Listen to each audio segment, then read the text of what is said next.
All right, thank you. I'm Jean Nakasato, and I'm one of the ICI LLC's coordinators and instructors in Hawaii. I was born and raised in Honolulu, Hawaii, and I went to school in Honolulu, and I went to graduate school in Washington. And after I graduated from grad school, I went to work on the island of Maui. And that's where I first learned about hooponopono. You know, it was this huge article about Morrnah Simeona in Maui News, and she talked about this process of self-identity through Ho'oponopono.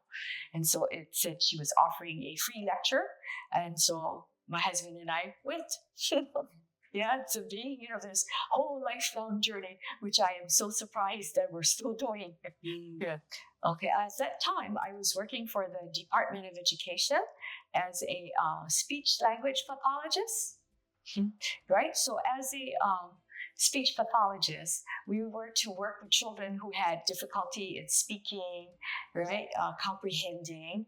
And I always felt in my life that we have to have this mission to heal everybody. but lo and behold, going through Ho'oponopono, you begin to realize that we cannot fix anybody else. And so I used to work with many handicapped children. And I learned a lot from these children, because we always think that they're the ones who are disadvantaged or handicapped. Not so.